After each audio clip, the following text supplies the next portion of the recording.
दोस्तों, इस खबर को सुनकर आप हैरान हो जाओगे, क्योंकि ये खबर है ही ऐसी। दरअसल आप सभी लोग जानते हैं कि आज़ादी के बाद से आज तक भारत ने अपनी सेना के लिए, चाहे वो वायुसेना हो, थल सेना हो या फिर नौसेना हो, तीनों के लिए जितने भी हथियार खरीदे हैं, उनमें से मैक्सिमम यह मानकर चलिए 90 से 95% तक हमने रूस से खरीदे हैं। और आज भी स्थिति यह है कि हम अमेरिका से हथियार खरीदते हैं, इजरायल से खरीदते हैं, फ्रांस से खरीदते हैं। उसके बावजूद भारत की तीनों सेना के टोटल जितने भी हथियार हैं, उनमें 65 से लेकर 70% हथियार रूसी हैं। इससे आप समझिए कि हम रूस पर हथियारों के लिए किस हद तक निर्भर है। ये तो कुछ भी नहीं, अब से 10-12 साल पहले अगर आप जाओगे ना, तो भारत में हथियारों के नाम पर कुछ खास नहीं बनता था। किसी भी हथियार में थोड़ी सी भी गड़बड़ी आ जाती थी तो उसे बनवाने के लिए विदेशों से सामान मांगना पड़ता था, इतनी बुरी हालत थी। लेकिन आज जो खबर आई है, आपकी छाती चौड़ी कर देगी गर्व से। क्या खबर है, इसके ऊपर आप खुद देख लीजिए। रिपोर्ट निकलकर सामने आई है कि रूसी कंपनियों ने भारत से करीबन $4 बिलियन के हथियार खरीद लिए हैं। ये कोई छोटी मोटी रकम नहीं है।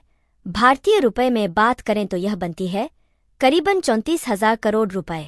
भारत में अपने इतिहास के अंदर कभी भी एक देश को इतने सारे मात्रा में हथियार कभी नहीं बेचे।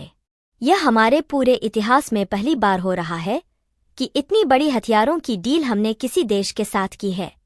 और उससे भी ज्यादा गर्व की बात यह है कि एक ऐसे देश को हम इतनी भयंकर मात्रा में हथियार बेचने जा रहे हैं, जिससे हम अपनी जरूरत के 70% हथियार खरीदते थे। और 10 साल पहले तो लगभग 90 से 95% हथियार हम रूस देश से खरीदते थे। लेकिन खुशखबरी अभी यहाँ समाप्त नहीं हो जाती। खुशखबरी तो स्टार्ट होती है। दरअसल तीसरी खुशखबरी यह है कि रूस ने इन हथियारों की जो पेमेंट है, वह भारतीय रुपए में करी है। लोकल करेंसी में ये व्यापार हुआ है, जिस वजह से भारतीय रुपए का जो सर्कुलेशन है, वह इंटरनेशनल मार्केट में तेजी से बढ़ा है।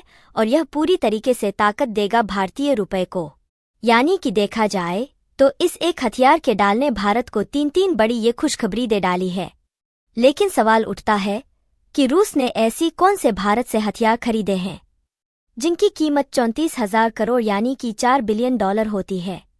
तो देखिए, इस पर अभी डिटेल निकलकर सामने नहीं आई है, लेकिन कुछ एक हथियारों के नाम आए हैं।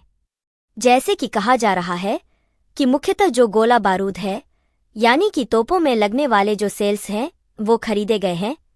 इसके अलावा कुछ और हथियार भी यहाँ पर बाय किए गए हैं।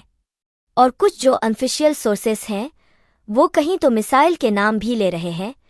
लेकिन बताया जा रहा है कि अभी तक भारत और रूस की तरफ से इन हथियारों के नाम डिस्क्लोज जानकर नहीं किए गए, वरना इसको लेकर इंटरनेशनल स्टेज पर हंगामा छिड़ सकता है। खासकर कि ऐसे समय में जब रूस यूक्रेन युद्ध अपने निर्णायक मोड़ पर है। लेकिन हंगामा तो मचेगा ही मचेगा वर्ल्ड स्टेज पर, क्योंकि रूस ने छोटी मोटी मात्रा में हथियार नहीं खरीदे, 4 बिलियन के हथियार खरीदे हैं। और पिछले कुछ समय में देखे, खासकर कि रूस यूक्रेन युद्ध के दौरान, तो रूस ने कभी भी किसी भी देश से इतनी बड़ी मात्रा में हथियार नहीं खरीदे हैं। और इसको लेकर भारत को कुछ निगेटिव सेंटीमेंट भी खासकर कि यूरोप की तरफ से देखने को मिल सकता है। उसे भारत को हैंडल करना होगा।